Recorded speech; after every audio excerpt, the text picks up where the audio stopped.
নমস্কাৰ।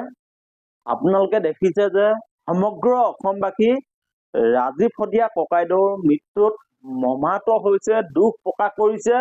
সকলোৱে ৰাজীৱ শদিয়াৰ প্ৰতি, তেখেতৰ পৰিয়ালৰ প্ৰতি সহমৰ্মিতা প্ৰকাশ কৰিছে। কিন্তু আপোনালোকে জানি আচৰিত হ'ব যে সামাজিক মাধ্যমত সামান্য প্ৰতিক্ৰিয়াকণো দিবৰ কাৰণে আজি দেশত বহু নামী দামী গায়কে সাহস কৰা নাই।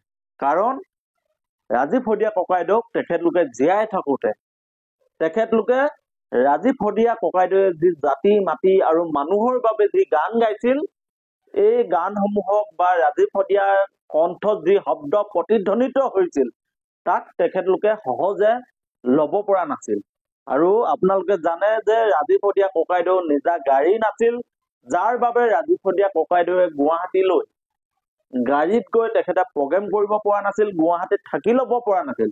কিন্তু একাংশ নামী দামী গায়কে আজি ৰাজীৱ শদিয়া ককাইদেউ শেষ মুহূৰ্ততো তেখেতলোকে শ্ৰদ্ধাঞ্জলি দিব পৰা নাই, এষাৰি মাত দিব পৰা নাই, পৰিয়ালটো হৈ এবাৰো তেখেতলোকে সহমৰ্মিতা দেখাব পৰা নাই। গতিকে আমি আপোনালোকক জনাব খুজিছো, আপোনালোকে মতামতৰ জৰিয়তে জনাওক যে ৰাজীৱ শদিয়া ককাইদেৱে আমাৰ অসমীয়া জাতিটোৰ প্ৰতি যি ত্যাগ, তেখেতে জাতিটোক যি উপহাৰ দি থৈ গ'ল, জাতিটোৰ প্ৰতি তেখেতলোকে যি কণ্ঠ হৈ প্ৰতিটো বিপদৰ সময়ত তেখেতে মাত মাতিছিল আৰু জাতিৰ বিপদৰ সময়ত অতি দায়বদ্ধতাই তেখেতে সংগ্ৰাম কৰিছিল। আৰু বহু সময়ত এতিয়া দেখিছে যে সংবাদ মাধ্যমত বা ৰাজীৱ শদিয়া ককাইদেৱে পূৰ্বতে যিসমূহ তেখেতলোকে জনগণৰ যি প্ৰতিবাদত অংশগ্ৰহণ কৰি ৰাজীৱ শদিয়া ককাইদেৱে কৈছিল যে তেওঁক কোনোবাই ফোন কৰি ধমকি দিছিল, প্ৰতিবাদত অংশগ্ৰহণ নকৰিবলৈ কৈছিল।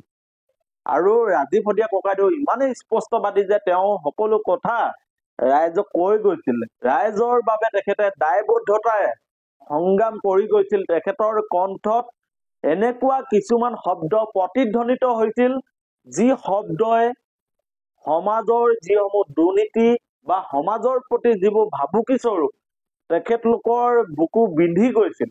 আৰু সেইবাবে ৰাজীৱ শদিয়া কণ্ঠত নিগৰিত হোৱা শব্দই আমাৰ প্ৰত্যেকজন অসমীয়াৰ বুকুত স্থান পাইছিল।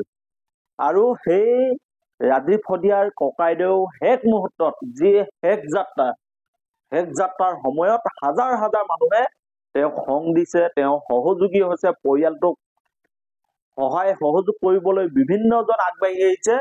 কিন্তু আপোনালোকে চাওক, কেইজনমান অসমৰ নামী দামী গায়ক এতিয়াও আহৰি পোৱা নাই যে ৰাজীৱ শদিয়া ককাইদেউৰ প্ৰতি শ্ৰদ্ধাঞ্জলি জনাও বা ৰাজীৱ শদিয়া ককাইদেউ হৈ এষাৰ মাত দিবৰ কাৰণে, সামান্য ফেচবুকত সামাজিক মাধ্যমত এটা পোষ্ট দিবৰ কাৰণে তেখেতলোকে বৰ্তমানলৈকে আহৰি পোৱা নাই।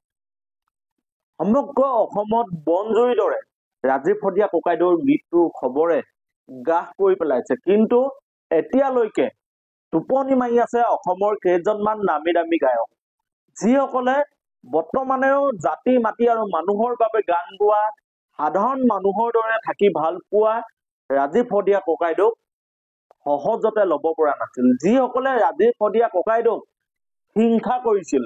আৰু হয়তো ভূপেন হাজৰিকাৰ পিছতে ৰাজীৱ শদিয়া ককাইদেউ অসমৰ মানুহৰ বুকুৰ আপোন, অসমৰ মানুহে ভাল পোৱা শিল্পীগৰাকীয়ে হ'ল ৰাজীৱ শদিয়া ককাইদেউ।